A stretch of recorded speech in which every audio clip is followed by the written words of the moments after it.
All right, now we're going to use and explore this pectoral machine. This is, again, going to train your chest or your pectorals. So we have a situation here where we have the foot pedal again, and then we have these things back here, okay? And we got pads, all right? Now, if you have any serious shoulder injuries and you struggle to put your arms behind your back, be very careful starting out on this. Do the absolute minimum until you get comfortable with the range of motion and the positioning, because it is a very vulnerable position here. Like, once you get it out here and you're in this position, it's not very, it's not risky by any means. But here, for some people who have issues and just don't train, and maybe they're older, maybe they aren't in this position ever, it can be risky. So just the more you do lightweight and build confidence and get comfortable, the safer it becomes for you, and the more you can take risks by going up in weight. So basically, we're going to grab onto these handles. I don't like to fully grab. I like to kind of just like wrap my thumb and just create pressure like this.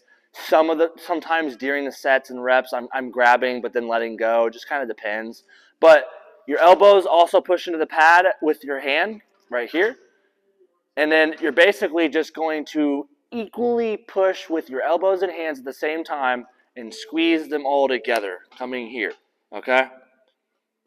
Now, I think I can move these like slightly individually. Yep, I can do one at a time like this, which is a great variation to do if you're feeling like you want to do something different. This is a great way to play around with it. But the movement itself is this, okay?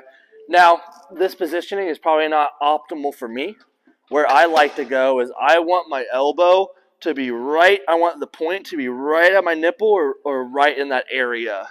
Okay, so whenever I'm doing it, yeah, that's a really good positioning for me. Maybe I might go, yeah. You can play around with it. Some days feel a little bit different than others. But good posture, good control, good amount of stretch. Shoulders are pulled back. Core is tight. 15 to 25 reps as a beginner.